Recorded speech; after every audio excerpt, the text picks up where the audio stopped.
are now 135 names engraved on the black granite walls, and we have space, sadly enough, for at least another 600. Enchanted Sky Media.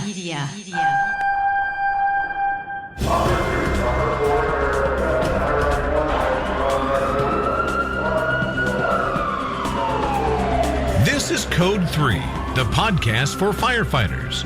Now, here's your host, Scott Orr. That's right, and I will not let Parkinson stop me. Thank you for joining me again here on Code 3. This is the show for and about firefighters. We're informing and entertaining members of the fire service across the USA. You know, lots of cities around the country have memorials to their fallen firefighters, but I'm partial to the Arizona Fallen Firefighter Memorial for obvious reasons. It's a beautiful installation on the Arizona State Capitol grounds, Wesley Bolin Plaza.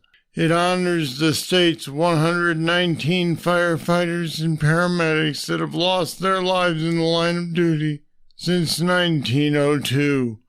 The cost of the memorial, $1.7 million, has been paid so far by donations, both corporate and individual. And joining me to talk about that is Rick DeGraw.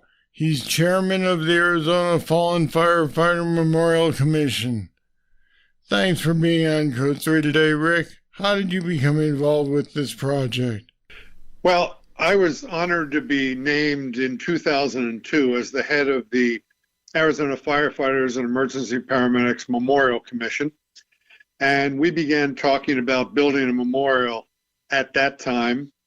We had several things that we ran into problems with, including, of course, 9/11 and then the economic backturn at 2007, 2008. But we actually began the design work in 2010. We began construction in 2013, and we opened it to the public at Wesley Bolin Plaza in October of 2015. The total cost was about $1,700,547, and we raised $1,678,747. We got contributions from 48 corporations and more than 7,000 Arizona citizens. The memorial has been open for 2 years now, and we actually got our very first donation back in 2004. So we've spent now 13 years raising money for the memorial. The memorial honors firefighters from all over Arizona. More than 43 fire departments or fire entities have lost a firefighter in the line of duty. That includes 11 women and 12 Native Americans. We are excited to be coming to the close of finally paying this thing off. We owe $21,800, and we are bound and determined to finish paying this off this year. Well, the first thing I noticed is that it was enormously expensive, but I am given to understand that there were no taxpayer dollars involved in this. No taxpayer dollars at all, not a single penny. And yes, it was expensive, but when you go down and see it, you'll understand why. There are 10 full-size bronze sculptures. And bronze sculptures can run anywhere from, that size can run anywhere from $25,000 to $100,000 each. We made sure we had Arizona sculptors only that did the work. Rusty Bowers, a legislator from Mesa, and Paul Ole-Schneewitz, a former firefighter turned sculptor in Tucson. And the bronzes are just absolutely amazing. They represent wildland firefighters, paramedics, volunteers, professional firefighters, male and female, and all of Arizona's cultural diversity. So we're very proud of what we did. Again, there are now 135 names engraved on the black granite walls, and we have space, sadly enough, for at least another 600. So it's going to last for a long, long time. But sadly, firefighters will keep dying in the line of duty, and we will keep adding them, because our single word or statement for this memorial is that our purpose is not to mourn, but to remember. This memorial is for all the firefighters that work every single day and risk their lives on a regular basis. This memorial is for the families and the children. Many kids have come there who can't remember their father, or who remember their father dying when they were very young. It has been a tremendous draw, and the state estimates that more than 80,000 Arizonans have gone through that memorial since it's been open for 2.5 years. I'll be back with more right after this. Every day, you put your life on the line to protect our families, friends, communities, cities, and our nation. Federal Resources knows the dangers you encounter daily. Whether it's fire, hazmat, or the more recent opioid threats, we're here to support you, protect you, and help train you for your next mission. You're looking out for everyone else. Let us look out for you. federalresources.com.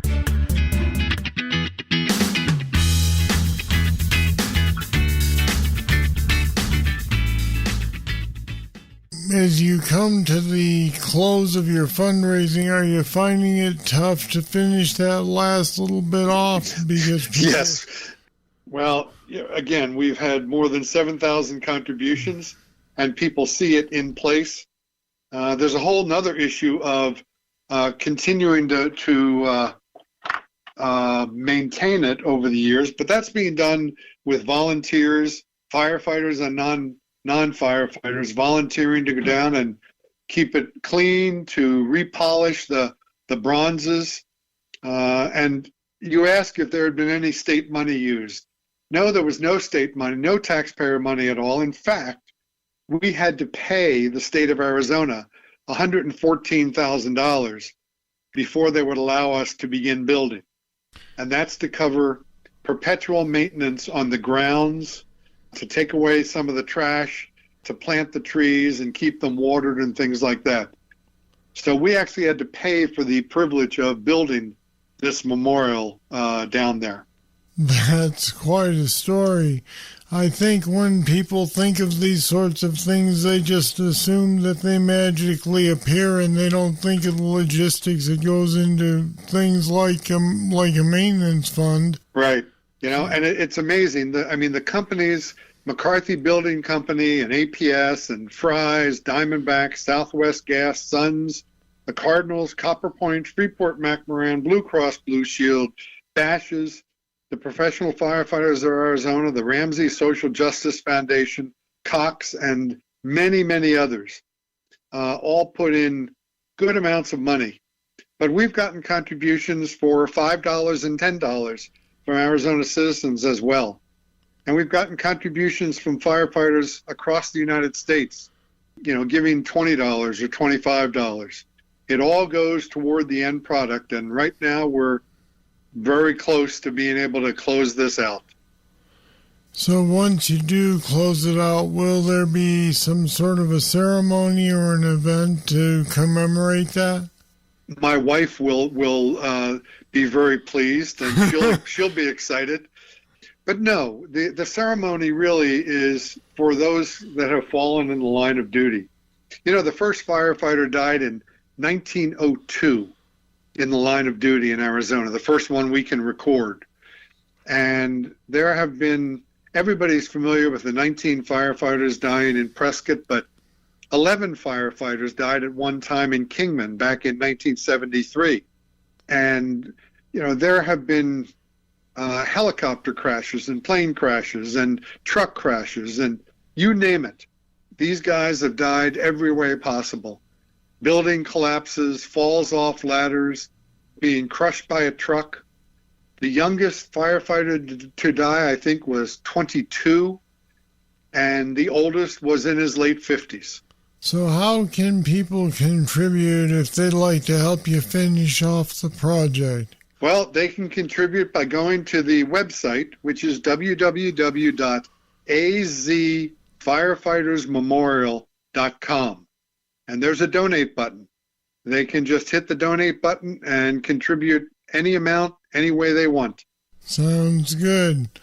All right, Rick DeGraw, thanks for joining me on Code 3 today. Thank you. And we've put info on the memorial and how you can donate on our website, code3podcast.com/memorial. Check it out.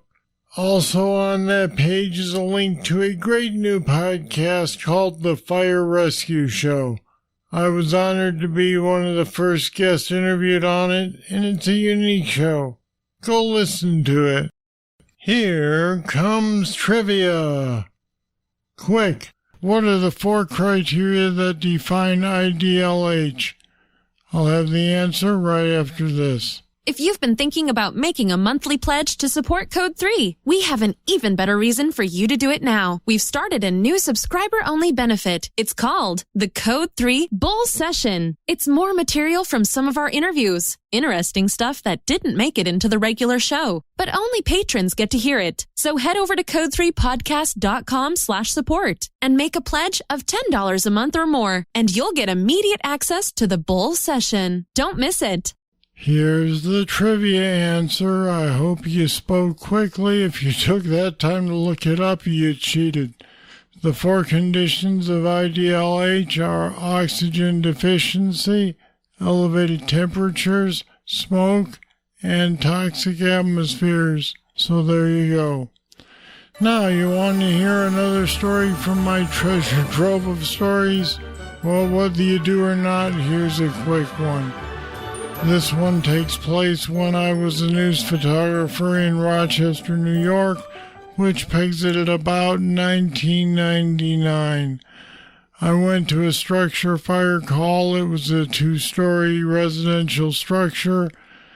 A firefighter had laddered the window on the 2nd floor and was breaking it out with an axe so he could make entry.